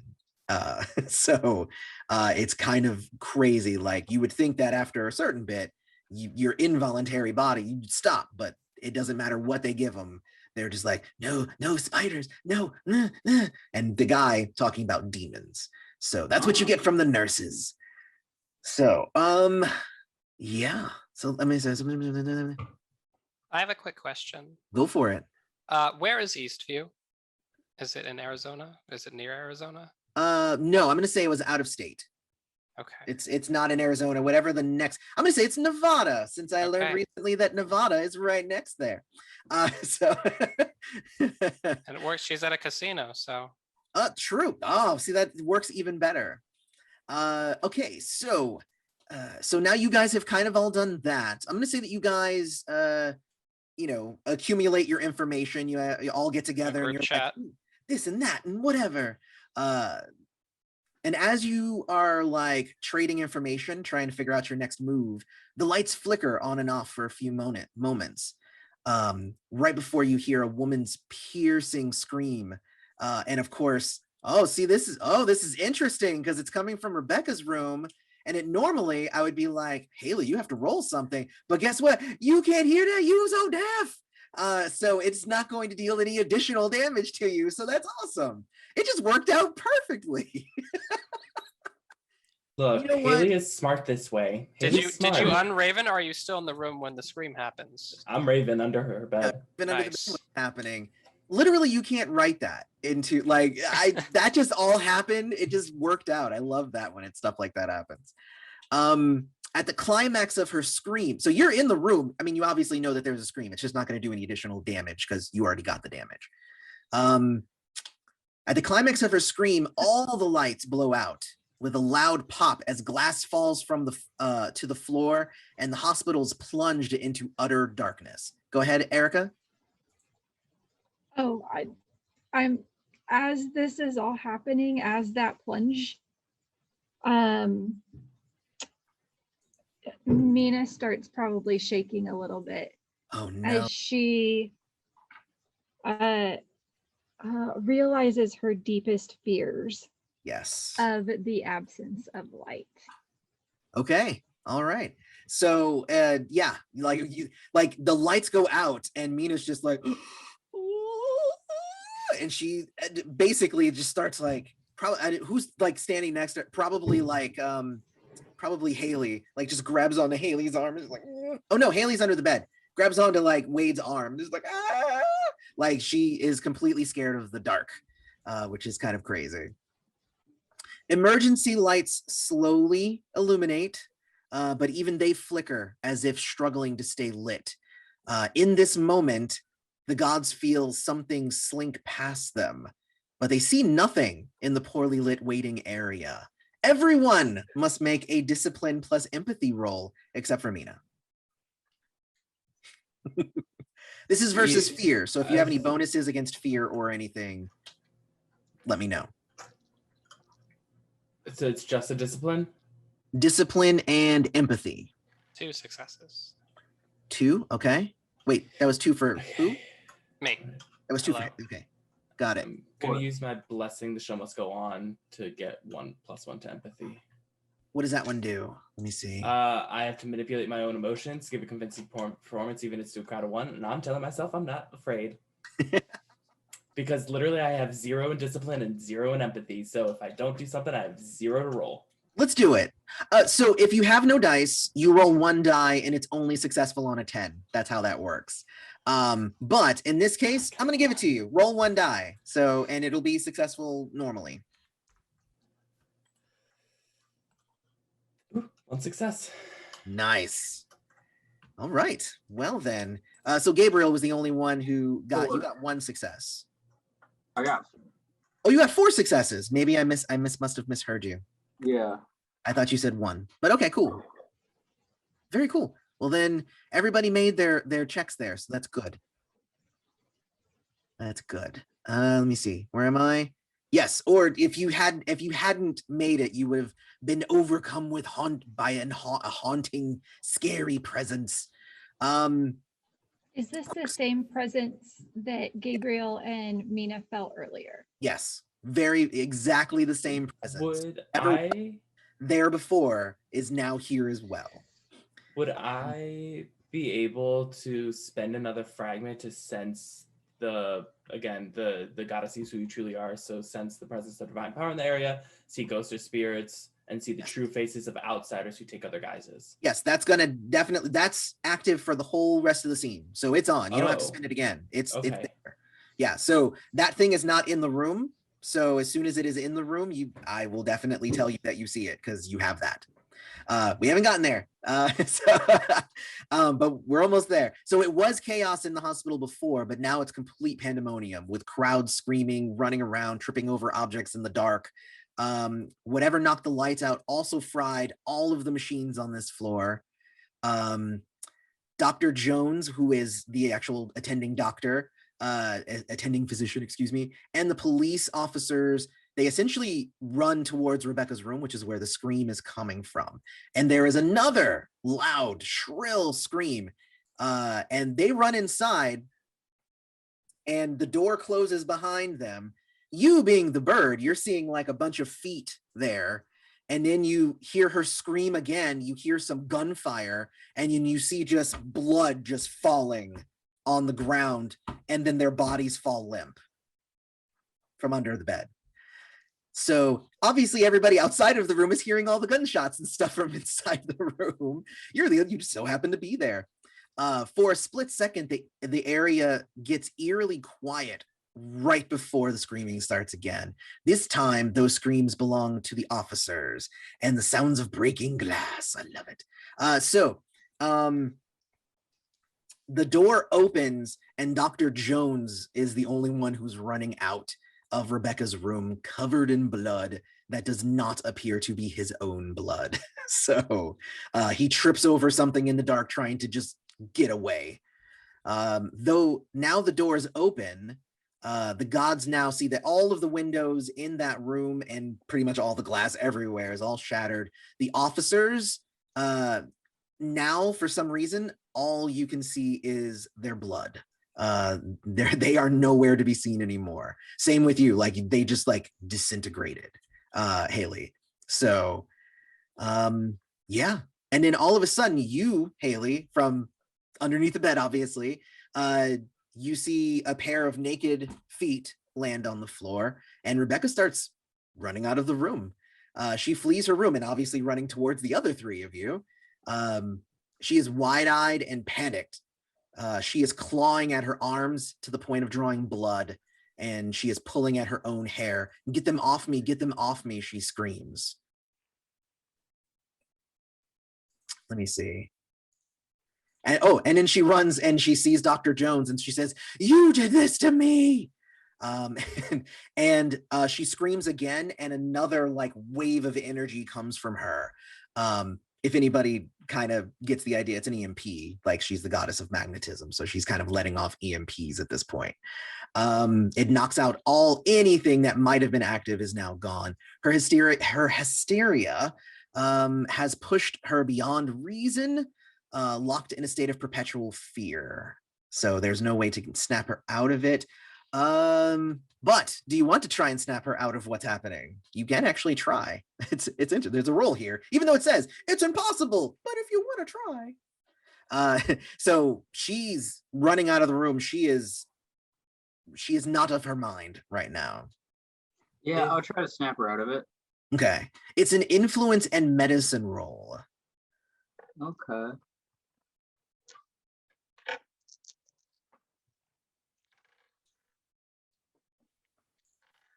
It's difficulty 3, excuse me. I should tell you up front. It's difficulty 3. Oh. Well, I got 1 success.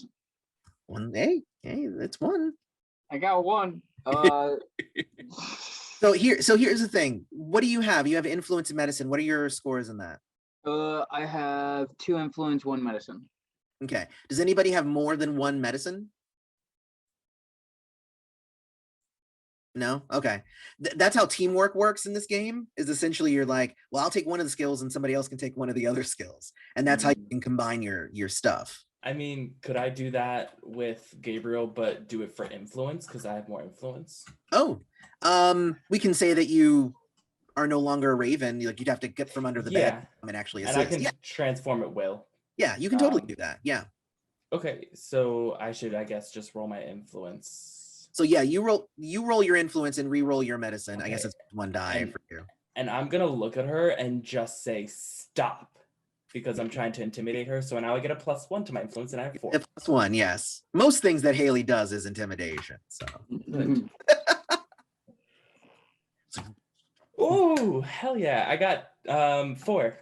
4 successes, nice. I got one. And you got 1, that's 5. Oh, No, we needed more. you need guys. If you can get 1 more, there's a little extra thing that would be helpful. Pantheon Pool? Yeah, Pantheon Pool. Okay, how much you taking?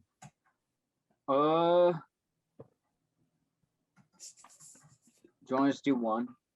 Yeah, because I guess we can keep Yeah. one out, one out, one out. All right, Yeah. so 1. All right, roll it. Do you want to do it? I'll go for it, I guess. Oh, that's a 1. Okay. No, well, the fail, I guess. Yeah. So I took 1 because I think you're just gonna keep rolling until you get it. You said. Yeah. Oh. Okay. Someone else. You should roll for this next one. Okay.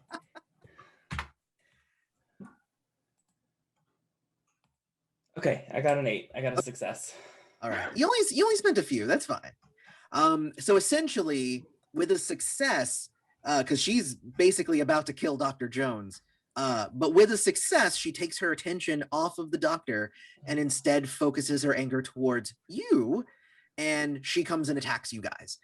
With the boost, however, she's at a negative to her initiative for the first round. So you guys will be able to usually act first. So now we're going to roll for initiative. How you roll for initiative is you roll 1d10 and add your initiative modifier on your sheet to it. 13. 13. 13 as well. Whoa! What is up with that? And a 13. 9. 13. 5. 9. So it was a 5 for Gabriel. Okay. And a 9 here. Let me roll for Rebecca. Let's see. Page 233 for stats for her. While you're looking that up, can I ask a question? You most certainly can. If you know it off the top of your head, what's the afraid condition?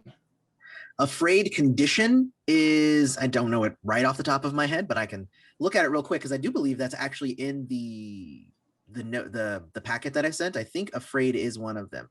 Yeah. So the character's fight or flight instinct kicks in.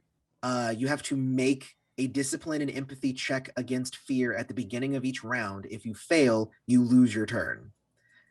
So there you go. How long are rounds? Are they 6 seconds like in D&D, or are they? They're varying. It's just until everybody's gone. Okay. Yeah, it's just because sometimes it's like I summon the forces of the blood. It's like, yeah, that's probably longer than 6 seconds, but you know. So then, well, I guess I'll wait until initiative starts to do anything. So let me. I have to get hers real quick. So she is a new god. So she's actually pretty not powerful. Weak is the word I was thinking of. So she's going on a 9. So she's going to be going at the same time as Wade. And I think you're just fighting her. I don't think that you're fighting anybody else. Yeah. All right, cool.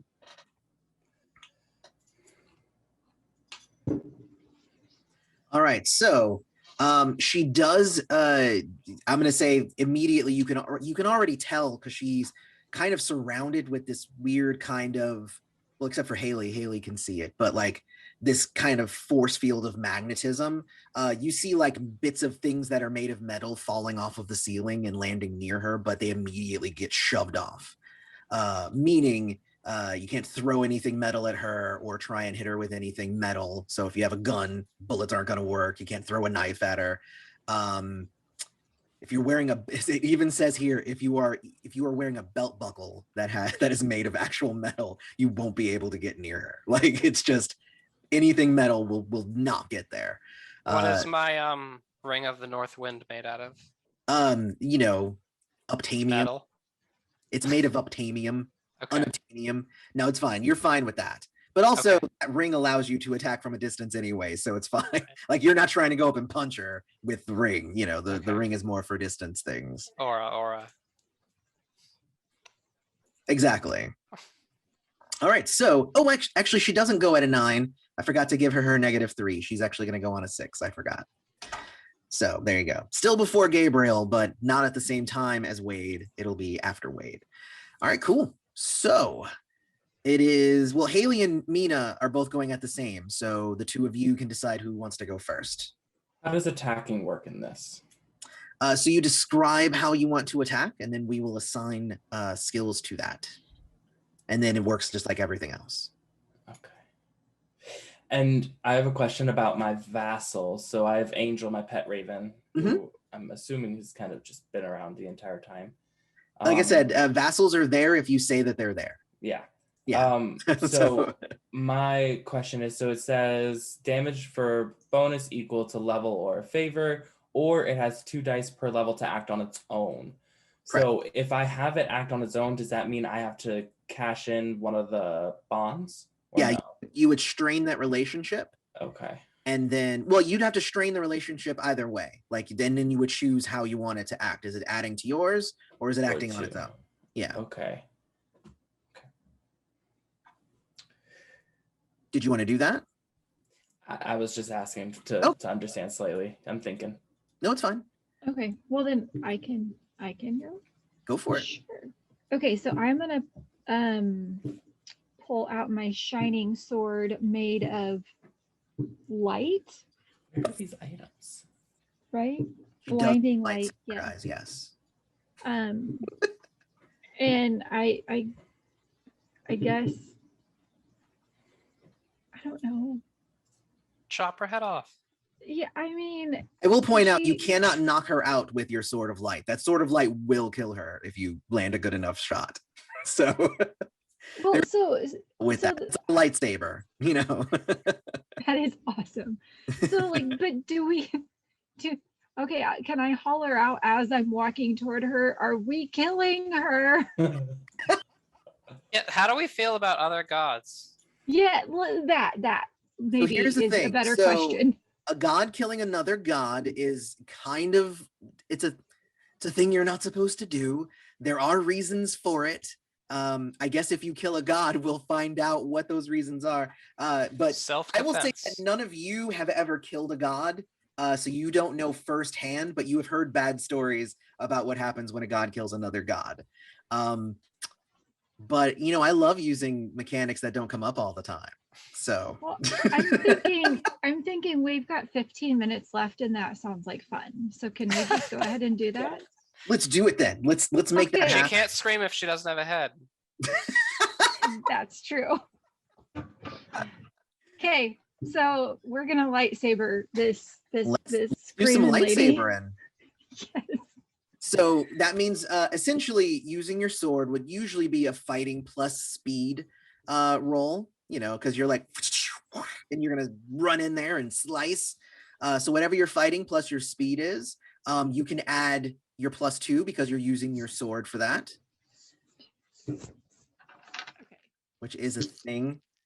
Just so I don't know if everybody read everybody's backgrounds, but Mina became the goddess of light because the old goddess of light said, I'm done being the god of light. Do you want to be the god of light? She's like, I guess so. And he says, here, take this sword. And then she was. So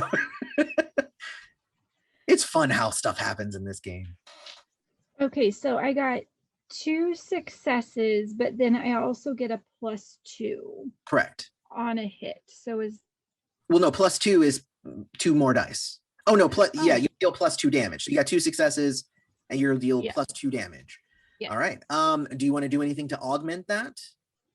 She has, because I'll just out there, she has 10. I So- will fragment. Okay, so if you fragment, that'll get you 3 more. Do you want to dip into the pool? You could dip So into how the many- pool, and if you dip into the pool, then you can use Stroke of Genius, which would be pretty cool. If you use Stroke of Genius and pull those last 3 dice, then you're actually pulling 6 dice. Shall I just do that and see if I can whack this lady's head off? Okay. So yes, This I will am not be the first stroke- time Mina one hits a bad guy in an adventure. So Tony was here for the so- last time that this happened. So 4 more. 4 more. Is that Yes. 9? I think that's 9. Well, so Wait, 2, 3, 4, 5, 4. 6, 7, 8, 9, 10, 11. Oh, so it was 11. Okay, good. Well, then, yeah, then she's toast then. Like, that's just, it was over. And since you weren't attacking with anything metal, you're attacking with a sword made of light. It wasn't stopped by her shield. So, yeah. Okay. Well, then, that killed her. Let me go to killing other gods part of this book here. This is not necessarily something that pops up all the time, but I love it. Where's that in the I book look at here? Mina and say, I'm glad it was you and not me. Good luck.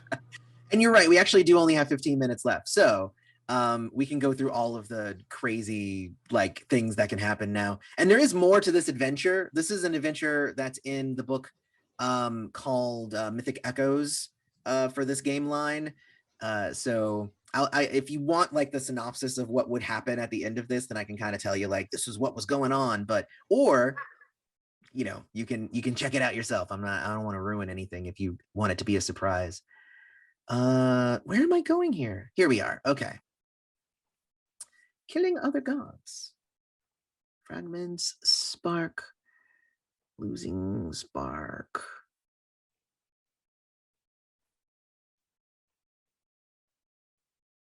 God versus God. Here we are. Okay. Okay, so in the event that a god inflicts the final damage that would kill another god, the GM creates a backlash equal to the dead god's total health / psyche. So that would be 10. Times their spark rating. She only had a spark of 1, so it's just going to be 10. It's not going to be anything crazy. So for instance, killing a spark 3 god who had health 5 and psyche 5, that would be 10, but if they were spark 3, it would be 30. So the way that and it's a backlash effect. So whenever you're using manifestations, you're like, I'm going to summon something or something. Anytime you fail that roll, then I create a backlash based on what you were trying to do, but this really bad thing happens instead. In this case, because she's the goddess of magnetism, I would take those 10 points and I would use them for damage or whatever that I would want in the moment. So I'm going to say, that this, I'm going to say that anything that you guys might have technological, and actually everything in this hospital, those machines will never work again. I'm going to say the hospital is actually magnetized. cell phone. Nothing made of metal will be able to enter this hospital for at least a week. And essentially anybody who has pacemakers or any, like, tons of people are dead in this hospital right now because of this. It really sucks because just the magnetism is just destroying everybody's like flown backwards, hits walls and all that stuff. It's really, really bad. So yeah, so there that only happens too, by the way, if a god actively kills another god. Like if you took her down a 9 and then you sent like Calic or Angel in to deal the final thing, it wouldn't happen. But since you dealt it, that's what happens. So really, really bad things. That means that technically, like, Haley's phone is fried, but good thing you already uploaded that stuff to the internet. It's Some kid's enchanted. braces It's just jump out of enchanted. his mouth. It's fine. It's safe. Now, of course, the next part of that is she is dead and her soul is kind of floating there. Get it? So you have the option of devouring that soul. Yeah. So how many of you are trying to devour this soul? Because it is still just one. Is this like soul. the thing we do to level up? It's like No, Magneto. you just level up by playing and earning Light and experience. magnetism together. Like, So what Magneto's happens when we awesome. eat the soul? Do we know, or is it a mystery to us? If you eat the soul, you will have the good effect of essentially you'll pick up a new dominion. It might be magnetism, If one person eats it, it will be magnetism, because that's what she was the god of. If multiple of you try to devour the same soul, it will end up fragmenting into different things. So one might be the god. One might get like force, one might get metal, the other one might get, shininess. Like, who knows? Like, it depends, all the different aspects of metal, or magnetism itself, essentially. So who wants to eat it? You don't have to. Bad stuff happens too when you eat it, by the way. So just, you don't care, it's a one shot, but I'm just letting you know for future reference, if you eat another god's soul, bad stuff also happens. Do you think Cynthia would want me to eat it? Cynthia, that's a good question. I think honestly, Cynthia might want you to not, because essentially that would be corrupting the spark that you're carrying. Okay. So but also, you don't take Cynthia's orders. Fair enough. You don't take orders from Cynthia. Should we share it? Like, you get a leg, you get a leg. Well, before that, I can communicate with the spirit.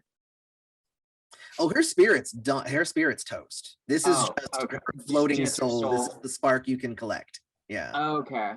Yeah, then just eat it. Okay. We all Oh, share. just to eat it. I love it when this happens.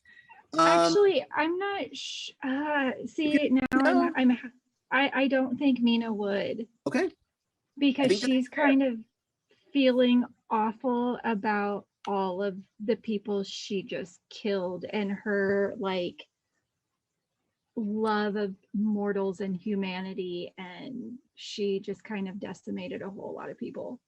Getting We'll rid of save this. that part that you didn't eat for her unconscious husband.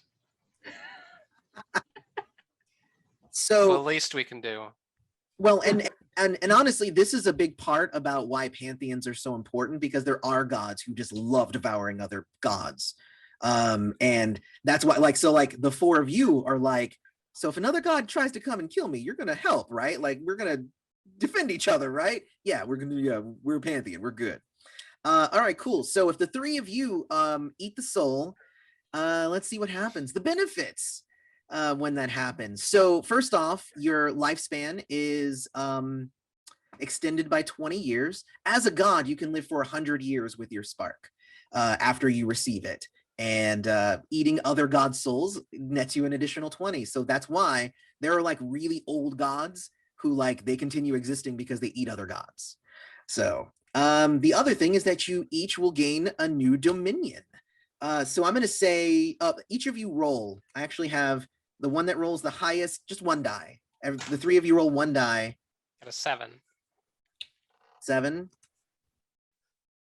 1. 1. 3. All right, so 7, you're going to get the dominion of metal. 3, Cold and metal. cold and metal, which actually kind of works, right? You'd be hell against like fairies and stuff, which do exist in this game as well. The 3 will get you, you will get the dominion of negative magnetism. So being able to shove things away. The 1 will get you positive magnetism. Being able to draw them closer to you. So yeah, so there you go. Each of you got that. Now at Spark 1, which is what all these characters are, they're all starting characters, you can have a maximum of 2 dominions. So if you guys killed another god now at this point, you couldn't pick up another one. Your spark is not strong enough to hold another dominion at this moment. You'd have to raise up to Spark 2, then you could try to collect more. Or you don't have to steal them from other people. You can just spontaneously, get them. The side effects, however, are very bad. Some gods have survived for centuries by devouring other gods, often driven to the brink of madness, however, since eating the essence of another and mingling it with your own soul has terrible side effects. When this occurs, the GM selects a side effect from the table below that permanently afflicts the character. Some options are worse than others, but the choice should fit the story and circumstances of the devouring. If the GM and player can come up with a new horrifying side effect, use that one instead. All right, so there's 1, 2, 3, 4, 5, 6, 7. So there's 7 here. I'm just gonna have you guys roll randomly again. Each of you roll. If it's not 1 through 7, roll it again. 4. I got the 1. So you got 1, 4 for Wade. Oh no, it was 4 for Gabriel. Yeah, Gabriel. And Wade? I got a 1. You got a 1. So 2 1s and a 4. All right. So ones are the god's mind is flayed as they accept a new soul into their own. This brings them closer to madness. They take a number of failing levels equal to the dead god's spark. So that would be 1 because it was only a spark 1 god. And what I will say, let me see, which failing are you going to get? It sounds like Haley definitely jumped really fast at that. So I'm gonna give you the failing of power. I'm gonna give you the failing of power. And that is, so you would add that to the one that you already have of hatred. So now you have 2 failings. And what that means is, you have to permanently lose either 1 free time or 1 wealth. I can't hear you. Sorry, I mumbled to myself a lot. It's okay. I'm saying I'm not actually speaking to you. Yeah. I will lose wealth. That puts you at a 4-4, so it kind of puts you in the middle. Yeah. So essentially the idea is that you lose control, you're kind of losing control, and all you want is power. You want to have more mortals at your command, more territory under your belt. It also makes you manipulative. So you become obsessed. So that means that you're devoting some free time and wealth, like permanently, to the acquisition of power. So you have less free time, less wealth to deal with. It does reduce the XP cost for new group or landmark bonds, worshippers, and vassals by 1. So there's a good thing and a bad thing to everything. So this is a bad thing, but it's technically also a good thing. It makes it easier to acquire power. So isn't that great? All right. So you also got a bad one. So I'm gonna give you 1 since you rolled the highest. I'm gonna say yours is closest to Rebecca's state of mind in the moment, and I'm gonna give you 1 level of the failing self-destruction. And this is, let me see. So basically you now are a little bit masochistic. You've kind of developed a little bit of a death wish. You might start picking stronger foes and putting yourself in obvious danger. So essentially, let me see. Whenever you would take 5 damage from an attack, that damage is raised by 2. So because you're just kind of jumping. So if you're going to take a bunch of damage, you're going to take more damage. So yeah, and obviously right now it's at 5, but the more self-destructive you are, then it might reduce it to be like anytime you take damage, you're taking more damage. So right now you're only a little bit self-destructive, only when it's an obvious thing that's going to hurt you. Okay, cool. And then the who was it that rolled a 4? It was for Gabriel, right? Yeah. All right. So what happens to Gabriel now? Now I'm curious. What's the 4? It's a terrible rash. Those are already really bad, honestly. Yeah.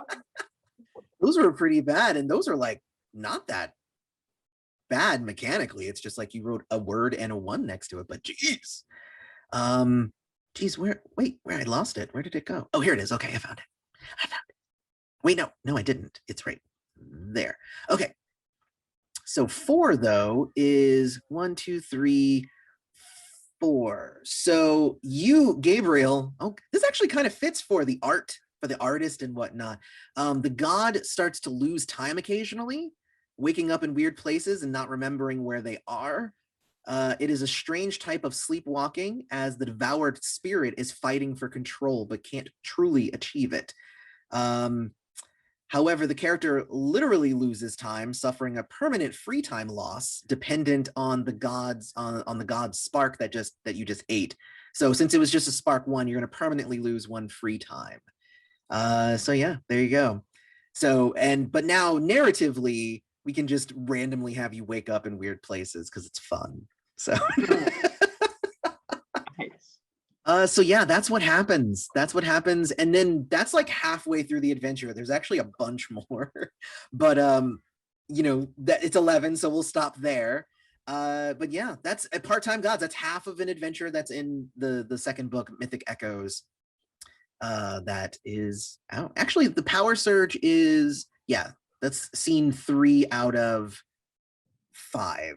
3 out of 6. So we were about halfway through the 3rd scene. So we were almost halfway. Well, actually, yeah. So anyway, hope you guys enjoyed it. I enjoyed it. You guys were a Yeah, good no, group. this was a lot of fun. Do you have any questions about the game or the mechanics or anything that I can answer while you still kind of have me here? No, it's pretty straightforward. Yeah, no, yeah, it seemed a little bit like complex kind of at the start, but like after you get rolling, it gets Yeah. smoother. Yeah. I tell Tony all the time, that's how I design my games. Everything, there's usually so many moving parts, but they all just work exactly the same. So it's like, well, how does this work? Well, it works the same way that worked and the same way this worked. So we'd never actually got to the zero scene because this was the next scene that we were going to move into. Then Wade was going to be at zero. The way the free time works is it is literally that if you are at zero free time, I say, cool, what are you going to do in the next scene? And you go, oh, well, I'm going to chase the monster out of the thing. And I'm going to say, oh, well, you're at zero free time. So Wade, you're getting a call from the server farm and there's hackers that are hacking into it. What My are you gonna do Bitcoin. about that? What's that? My Bitcoin. Exactly. No, your Bitcoin. So then essentially in that moment would be a choice for you to be like, well, do you guys like go on ahead? I'll meet up with you. And then you try and deal with the hackers in the moment, or do you just let that go, which would obviously further strain that bond. And essentially every time you hit zero free time, you're dealing with that over and over and over again of the things that are important to your life needing to actually be important to your life in the moment. I remember there was a session that I ran where like it was so funny because it was everybody but one player was down to zero. And I was just like, what are you guys gonna do? Well, we have to go and interview this guy. We have to go interrogate him and get the information. And then one person was just like, no, I have to go deal over here. One other person, I gotta go deal over here. And it left like one character who had the free time to go and do it. And they were the worst equipped for it. And everything went to hell. And it was hilarious. But sometimes that happens because if he hadn't gone in the moment, then the guy would have skipped town and then he wouldn't have had the opportunity. So you can just refuse to even deal with it, and then it strains the relationship. So Wade is rich, so there is like you can kind of delay having to deal with it, usually with money. So a lot of the time, whoever's playing Wade can do that because it's like it usually costs like 2 or 3. Like you just be like, nah, I'm gonna deal with that in a couple of scenes. I'm good. But yeah, that's kind of like we didn't even get to it, and that's kind of like the bedrock kind of fun mechanic with this game. And free time and wealth do not reset between sessions. So if you end the session, everybody could be at zero and in the middle of a giant fight, and then at the start of the next session be like, all right, what are you guys doing? Well, we're gonna go after monster. Well, you guys have some stuff to deal with first, which is, I don't know, it's a lot of fun. And the way you make your characters too is you'll notice on your character sheets you'll have there's 4 major choices that you make. There's occupation and archetype. Basically, what do you do for a living and what's your personality? Those things are kind of reflective of your mortal side. And then the other 2 are your dominion, which is what you're the god of, and where that category kind of falls. And then your theology, which is how you interpret your godhood. So like the Phoenix Society, for instance, for Mina, I noticed you were picking up on she's kind of addicted to interacting with humans and stuff. And that whole thing is essentially they kind of revel in more mortal life and stuff, and they try to find heroes and elevate them to greatness and stuff. Like they're fun. But like that's the bad thing is like they really crave that. And the bad thing about Mina is like if there's a scene where she does not interact with a person, she actually starts to essentially she takes on a deprived condition, which is like interacting with people is the same as eating and drinking to her. Like she starts to feel like suffocating if she can't interact with people. So it's a cool one. Tony is one of the other ones where she's a member of the Drifting Kingdoms. They're all about moving around a lot of the time. So if she starts a scene in the same location that she ended the previous scene, then she starts to get all like kind of stir crazy and stuff because she's all about moving around. So it's a fun game. There's a lot of fun little mechanics that I have kind of floating around in this game. But But yeah, I could ramble forever, and Tony knows this, so I'm going to stop. If you guys don't have any questions, then I will bid you adieu. Hit me up on Discord, privately or in the group or whatever. If you do find any questions, all of these are available on drive-through in PDF and print. I believe it's on print there as well. So the core book has a lot in it. So I know some people like to splurge. I would say pick up the core book, and if you really are digging it, then you can pick up I think there's 3 other books, maybe 2 or 3 other books. I'm trying to remember off the top of my head. I'm working on like 2 more right now. So, it's, it's crazy stuff. So yes, you guys were a wonderful group though. I actually think this was my favorite group so far, Tony. Don't tell any of the other groups that. So, but I really do. Everybody was engaged here. Everybody seemed to be having a good time. And I always like that as a GM. It makes me have a good time as well. So I appreciate you guys coming and playing with me. Oh yeah, I like Thank the you. game. Thank you. Yeah, thank you.